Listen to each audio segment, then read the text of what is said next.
Bonjour à toutes et à tous. Aujourd'hui, on va démystifier un petit peu les causes de cette sensation angoissante qu'on peut avoir de boule dans la gorge, qui peut être accompagnée aussi d'autres symptômes assez anxiogènes, comme par exemple une sensation d'oppression à la poitrine. Ça peut être aussi des raideurs ou des douleurs à la mâchoire, des douleurs ou des raideurs à la nuque, même des acouphènes, des maux de gorge, des douleurs au niveau des épaules, entre les omoplates. Donc, ça peut être accompagné, en fait, de cette sensation générale de mal-être au niveau du haut de notre corps. Et ça peut être souvent aussi des sensations un petit peu étranges, même des engourdissements, des névralgies, peut-être même des vertiges pour certaines personnes. Donc, on va démystifier un peu les causes possibles de cette situation et je vous montrerai 3 choses concrètes que vous pourrez mettre en place pour vous libérer de ces sensations angoissantes. En tout cas, les 3 choses qui, dans mon cas, m'ont définitivement aidé et j'espère que ça vous aidera aussi.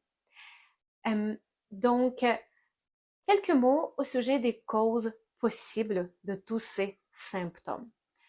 Euh, donc, quand je parle de cette sensation de boule dans la gorge, c'est vraiment un peu euh, comme quand on a envie de pleurer, comme quand on sent dans une situation on est triste ou dans une situation d'injustice, par exemple, quand on sent cette envie de pleurer qui monte et donc on sent les larmes qui viennent vers nos yeux et on a donc cette sensation de boule qui monte dans la gorge. Donc c'est à ça que je réfère quand je parle de boule dans la gorge.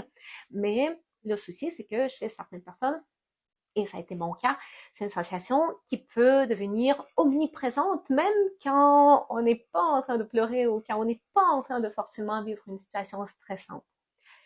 Donc, c'est sûr que c'est important, avant tout, de s'assurer avec un médecin qu'il ne s'agisse pas d'une condition qui pourrait nécessiter un traitement médical. Parce que ça pourrait aussi, on ne se le cachera pas, ça pourrait être une manifestation d'une condition, voilà, d'une maladie ou d'une condition qui doit absolument être traitée par, voilà, qui nécessite un suivi médical. Par contre, ici, du point de vue médical, il n'y a rien qui ressort, rien n'explique ces sensations et tous ces symptômes qui sont présents en permanence. Il y a des fortes chances qu'il s'agisse d'un excès de tension qui s'est accumulé au niveau de notre corps et au niveau de notre fascia.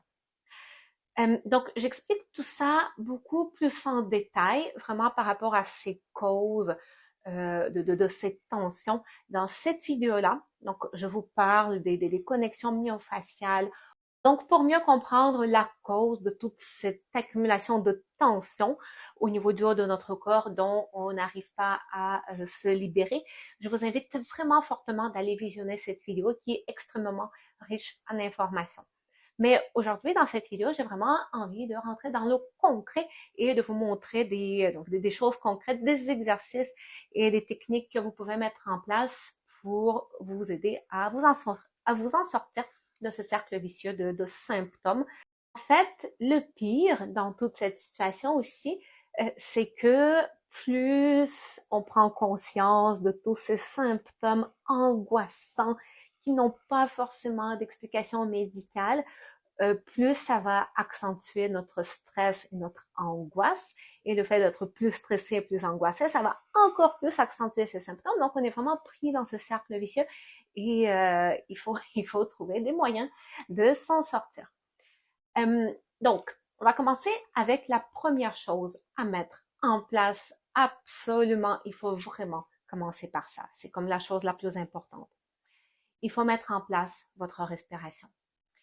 Il y a des très, très fortes chances que si vous avez tous ces symptômes dont on parle dans cette vidéo, c'est que vous respirez avec vos épaules, avec votre cou. Donc, à chaque inspiration, votre corps fait le mouvement suivant. Imaginez le nombre de fois qu'on respire dans une journée. On est à plusieurs dizaines de milliers de respirations. Donc, à chaque fois que notre corps fait ce mouvement, il y a des tensions qui s'accumulent encore et encore. Et il y a des muscles qui se retrouvent en fait constamment surcontractés à cause de ça, constamment surutilisés, tandis que ce n'est pas forcément le rôle de ces muscles d'être autant sollicités à chaque inspiration qu'on va faire, puisque quand on présente une respiration optimale, cette respiration devra se faire au niveau du diaphragme, au niveau de la paroi abdominale. Et quand on respire avec le haut de notre corps, ça s'appelle aussi la respiration donc accessoire, la respiration du stress, la respiration haute. C'est vraiment une respiration de secours. OK? Donc, cette capacité d'inspirer avec le haut de notre corps, c'est vraiment quelque chose qui a été mis en place pour des situations exceptionnelles. Par exemple, quand on est en train de faire un effort tellement intense que seule la respiration abdominodiaphragmatique ne nous fournit pas suffisamment d'air, suffisamment d'air. Donc, en plus du diaphragme, on va en plus compenser aussi avec le haut du corps. Et d'autres types de situations ici, ça va être quand on va faire quelque chose d'extrêmement forçant et on va vraiment beaucoup forcer avec nos abdominaux, quelque chose qui va empêcher le mouvement du diaphragme et de la paroi abdominale. Donc, une fois de plus, dans ces situations-là, puisqu'on a quand même besoin de respirer, notre corps donc on va utiliser cette respiration accessoire. Par contre, quand ça devient problématique, c'est quand on se met à respirer de cette façon tout le temps. C'est là que, à chaque inspiration qu'on fait, cet excès de stress s'accumule au niveau du haut de notre corps et donc au niveau des muscles de notre gorge, dans les muscles sternoclédomastoïdiens ou encore le muscle scalène qui est caché juste derrière le sternoclédomastoïdien.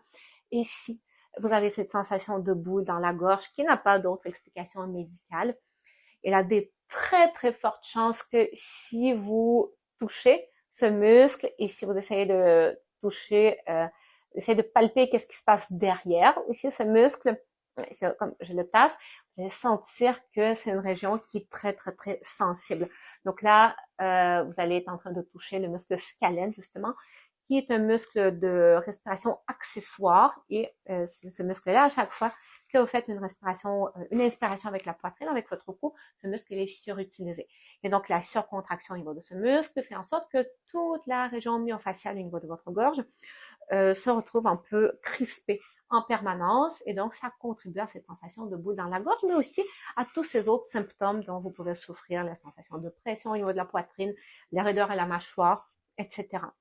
Donc, la première chose à mettre en place, absolument, c'est vraiment de mettre en place votre respiration abdominodiaphragmatique, dépendamment de où est-ce que vous êtes rendu au niveau de votre respiration et un peu dépendamment du niveau de gravité.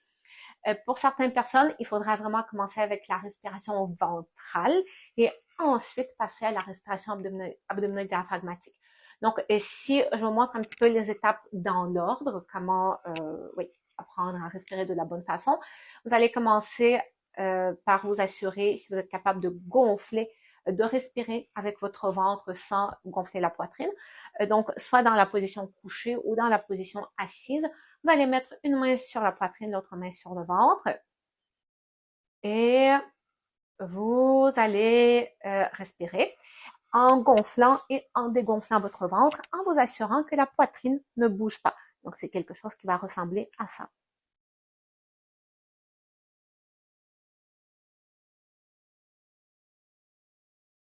Alors, si vous arrivez à respirer uniquement en dégonflant votre ventre, sans du tout bouger votre poitrine, c'est un bon départ. C'est déjà une bonne première étape. Et si vous trouvez que c'est quelque chose qui est vraiment difficile et que c'est quelque chose qui demande vraiment beaucoup de concentration, ça veut dire que vous devez vraiment commencer par travailler sur ça. Okay? Donc ça va être vraiment la première étape. Ensuite, une fois que la respiration ventrale, c'est quelque chose qui est plutôt maîtrisé, déjà c'est quelque chose qu'on va surveiller aussi dans le quotidien, dans toutes sortes de situations de la vie, peu importe ce qu'on est en train de faire, de prendre des micro-pauses, des petites pause dans la journée et de porter notre attention sur notre respiration. Attends, est-ce que je suis en train de compenser avec ma poitrine? Si oui, essayez de retrouver notre respiration ventrale. Donc ensuite, une fois que la respiration ventrale devient quelque chose d'un peu plus intégré, quelque chose d'un petit peu plus facile, on va intégrer aussi la respiration abdominodiaphragmatique. La différence entre la respiration ventrale et la respiration abdominodiaphragmatique, c'est que la respiration ventrale se fait uniquement au niveau du ventre. Donc, le mouvement se fait uniquement dans ce sens-là. Donc, on a le ventre qui se gonfle et qui se dégonfle. Tandis que quand on respire avec le diaphragme de la façon optimale, le mouvement va se faire dans toutes les directions, au niveau du ventre, sur les côtés et aussi au niveau de notre dos. Okay? Donc, par rapport à la respiration abdominodiaphragmatique, je vous invite fortement d'aller visionner cette vidéo-là ici. Je vous montre aussi les exercices concrets à mettre en place pour travailler votre respiration abdominodiaphragmatique. Donc, la première chose à mettre en place par rapport à cette sensation de boule dans la gorge, c'est mettre en place votre respiration. Parce que tant que à chaque inspiration que vous faites, les muscles de votre gorge et de votre cou sont surutilisés, il y a très peu de chances que toutes ces sensations vont partir. Parce que, je vous rappelle, vous faites plusieurs dizaines de milliers d'inspirations dans une journée. Ensuite, la deuxième chose que je vous suggère de mettre en place, c'est l'exercice suivant. C'est une sorte d'exercice d'étirement qui combine aussi la respiration. Vous allez vous asseoir en tailleur. Voilà. Donc, ça va être important de s'assurer que vous gardez votre dos droit le plus possible. Donc, je ne veux pas ici avoir de bas du dos trop arrondi ni trop cambré. Donc, quand vous êtes assis en tailleur, vous allez vraiment sentir le poids bien réparti entre les ischions. Et si je mets un bâton derrière votre dos, ce bâton va être vraiment collé sur votre colonne du coccyx jusqu'à la nuque. Si jamais cette position est vraiment très difficile à tenir, vous pouvez aussi vous asseoir dos au mur et de vraiment coller votre colonne contre le mur et donc de vous assurer que vous êtes capable de garder cette position durant l'exercice que je vais vous montrer. Si jamais c'est quelque chose qui est vraiment très, très, très difficile, vous pouvez vous asseoir aussi un petit peu en hauteur. Donc, vraiment mettre vos fesses sur un petit coussin, sur une petite couverture pliée. Généralement, c'est quelque chose qui va nous aider à retrouver une position un peu plus neutre au niveau de notre bassin. Donc, à partir de cette position, vous allez mettre les mains de chaque côté de votre tronc. Voilà. Pas coller à votre tronc, une petite distance. Donc, les mains sont un peu éloignées et assurez-vous que vos mains sont vraiment sur la même ligne que vos hanches. On n'est pas derrière, on n'est pas trop devant. Donc, une fois de plus, si vous avez par exemple tendance à avoir les épaules qui roulent beaucoup trop vers l'avant, à faire attention parce que c'est pas ça que je veux. Je veux pas que vos mains et vos épaules soient trop roulées vers l'avant. De plus, vous pouvez ici vous aider un petit peu en vous assoyant contre le mur et voilà, d'avoir quelque chose de mieux aligné possible. À partir de cette position, tirez les épaules vers le bas. Et imaginez que vous voulez coller le plus possible votre main droite et votre main gauche au sol. Donc, on tire vers le bas. Le mouvement part vraiment de l'épaule. En même temps, maintenez un autograndissement de la colonne du coccyx à la nuque. Essayez de garder votre cou long, long, long. Imaginez qu'il y a un fil qui est attaché au-dessus de la tête qui vous tire vers le haut. Attention, ne pas faire d'hyperextension au niveau de vos cervicales. Vraiment maintenir l'autograndissement. OK? Donc ça, c'est quelque chose d'extrêmement important. Sinon, vous allez mal faire l'exercice. Donc ça, c'est notre position. Déjà, juste en gardant cette position, par ailleurs, vous allez peut-être sentir que ça va tirer au niveau du bras, peut-être ça va tirer au niveau des trapèzes, surtout si vous avez tendance à avoir les épaules constamment un petit peu surélevées à cause de la respiration haute, d'où on veut vraiment créer le plus d'espace possible entre les oreilles et les épaules. OK? Donc ça, c'est notre position de départ. Ensuite, dépendamment de l'endroit où vous allez sentir cette boule dans la gorge, souvent ça va être plus d'un côté ou de l'autre côté ou des deux côtés pour certaines personnes. Donc, on va pencher la tête sur le côté. Donc, j'amène l'oreille vers l'épaule sans bouger les épaules. Je ne veux pas que quand vous penchez la tête, que votre épaule suit. Et elle aura peut-être envie de faire ça, mais on ne veut pas que ça arrive. C'est pour ça que, en premier lieu, on a vraiment pris le temps de bien positionner les épaules. Okay? Donc, autograndissement avant tout. Le cou est long, long, long. On penche la tête sur le côté. Assurez-vous de faire le mouvement le plus pur possible. Donc, pour certaines personnes auront tendance à compenser quand ils vont faire cette inclinaison de la tête, à tourner la tête en même temps. Ça signifie qu'il y a beaucoup, beaucoup de contractures et de raideur au niveau des muscles derrière, au niveau des trapèzes et aussi au niveau du muscle angulaire. Donc, quitte à pencher votre tête un petit peu moins, pas très loin, assurez-vous que vous continuez à regarder devant vous. Donc, mettons, si vous faites l'exercice face à un miroir, en penchant votre tête, vous allez voir toujours les deux oreilles. Ça, c'est très important aussi. Okay? Donc, en faisant ça, vous allez sûrement sentir que peut-être ça va tirer au niveau du trapèze. Et en gardant cette position, on va travailler avec notre respiration. Donc, vous allez vraiment inspirer en gonflant votre paroi abdominale, votre ventre le plus possible. Et ça y est, on va vraiment essayer comme étirer tout le côté droit. Dans ce cas-ci, si on fait de l'autre côté, ça va être le côté gauche. Mais on veut vraiment que les côtes bougent et que toute cette partie-là, sur l'inspiration, s'étire de l'intérieur. Et en faisant ça, vous allez fort probablement sentir que ça va tirer justement au niveau du muscle scalène, entre autres, donc le muscle qui est caché derrière le sternoclédomastoïdien, que quand on va inspirer, ça va peut-être même créer une sensation un petit peu inconfortable, un peu désagréable, comme si c'était vraiment un élastique super tendu. On peut même parfois sentir vraiment cette connexion myofaciale entre le diaphragme. C'est souvent la sensation de bout dans la gorge, ça va venir avec l'expression du diaphragme.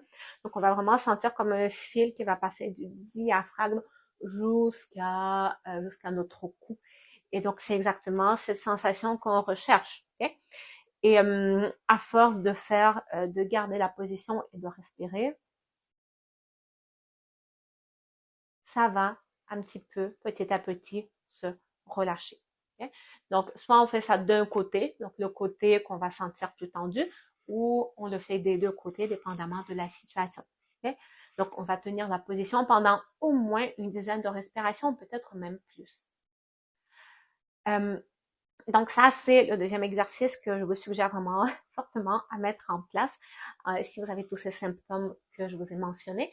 La troisième chose à mettre en place, c'est de relâcher, de faire des exercices de relâchement pour les muscles trapèzes, pour les petits pectoraux. Souvent, des contractures au niveau de ce muscle-là vont également se ressentir sous forme de tension et donc peuvent se manifester aussi en tant que boule dans la gorge, ainsi que un relâchement du muscle angulaire qui est ce muscle entre l'omoplate et la nuque, un peu plus derrière notre dos. Donc, par rapport à ces exercices de relâchement, qui, je pense, sont vraiment très, très, très importants à mettre en place si vous présentez tous ces symptômes. Et pour moi, ces exercices de relâchement ont vraiment fait une énorme différence, ainsi que pour tout plein de personnes que j'ai accompagnées jusqu'à présent. Donc, pour ces exercices de relâchement, je vous suggère fortement cette vidéo-là, dans laquelle je montre quatre exercices de relâchement pour les différents muscles. Donc voilà, vous avez la vidéo ici. Vous allez avoir le lien vers cette vidéo aussi à la toute fin de la vidéo, comme en fin d'écran. Voilà, vous n'aurez qu'à cliquer dessus et vous allez pouvoir visionner et tester, expérimenter tous ces exercices de relâchement. Par contre, je tiens quand même à préciser que ça, c'est une vidéo qui n'est pas visible à tout le monde. C'est une vidéo qui est accessible uniquement aux membres de ma chaîne YouTube. Okay? Donc, pour pouvoir visionner cette vidéo, il faut devenir membre de ma chaîne YouTube. C'est un tout petit abonnement de 2,99 € par mois qui vous donne accès à cette vidéo-là, mais aussi à plusieurs autres vidéos uniquement, exclusivement réservées aux membres de ma chaîne. Okay? Et il y en aura bien d'autres aussi de vidéos à venir qui seront vraiment exclusivement réservées aux membres. Donc, il s'agit d'un tout petit abonnement que vous pouvez annuler à tout moment. Donc, si vous voulez uniquement visionner cette vidéo, vous n'aurez qu'à payer comme pendant un mois. Et ensuite, vous pouvez aussi l'annuler si c'est quelque chose qui vous tente. Après, bon, si vous avez envie de continuer à avoir accès à plein d'autres vidéos dans le futur qui ne sont pas disponibles en grand public, vous pourrez aussi garder l'abonnement. C'est vraiment libre à vous. Donc, ça, c'est quelque chose que je vous suggère vraiment fortement à mettre en place, ces techniques-là. Une autre chose qui serait à vérifier en présence de tous ces symptômes, donc boue dans la gorge et compagnie, c'est qu'est-ce qui se passe au niveau de votre estomac? Est-ce que vous souffrez peut-être des reflux ou c'est des reflux gastriques? Et parfois, les reflux gastriques ne vont pas forcément être accompagnés des sensations de brûlure d'estomac. Mais oui, c'est pour ça que c'est quelque chose qui peut être parfois un petit peu plus difficile à identifier. Ça a été mon cas par ailleurs aussi. Par contre, si vous avez par exemple des maux de gorge fréquents, en plus de tous ces autres symptômes que je vous ai expliqués plus tôt, si vous avez aussi des maux de gorge fréquents, de la toux constante sans vraiment de cause spécifique, questionnez-vous si vous souffrez de reflux gastrique et peut-être il faudrait mettre en place aussi des choses pour soigner les reflux gastriques en tant que partie de cette stratégie globale pour vous libérer de tous ces symptômes angoissants.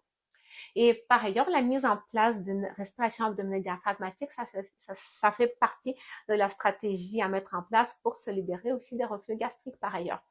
Parce que là, cette vidéo-là, j'en ai tout plein de vidéos sur ma chaîne YouTube, hein, dans laquelle j'explique aussi le lien entre la mauvaise respiration, donc la respiration accessoire et le reflux gastrique. Donc, comme vous pouvez le constater, on peut faire tout plein de liens très intéressants entre les différents symptômes et entre les différentes conditions dont on peut souffrir, qui donc n'ont pas à première vue d'explication médicale. Donc, il s'agit, somme toute, vraiment des conditions d'un problème avant tout musculo-squelettique, et vraiment d'un excès de tension qui s'accumule au niveau de notre fascia et au niveau de nos muscles. Voilà, donc on va terminer cette vidéo sur ça. Si vous avez des questions, n'hésitez pas, sentez-vous bien à l'aise de les écrire sous la vidéo, ça va me faire plaisir de vous répondre. Si en plus vous devenez membre de ma chaîne YouTube, qui vous donnera accès, entre autres, à cette vidéo avec les techniques de relâchement, donc en tant que stratégie pour vous aider à vous libérer de toutes ces sensations-là. Donc, si vous devenez membre de ma chaîne YouTube, en plus, vous aurez accès aussi à des réponses prioritaires à vos commentaires. En tout cas, de toute façon, si vous allez cliquer sur le petit bouton rejoindre, si vous décidez de devenir membre, vous allez voir tous les avantages inclus avec ce titre de membre de ma chaîne YouTube. Voilà, donc sinon, si vous n'êtes pas encore abonné à ma chaîne YouTube, c'est le bon moment également de remédier à la situation. L'abonnement à ma chaîne YouTube, c'est quelque chose qui est gratuit, contrairement au fait de devenir membre. Et également, likez la vidéo, partagez, commentez, et on se revoit très bientôt.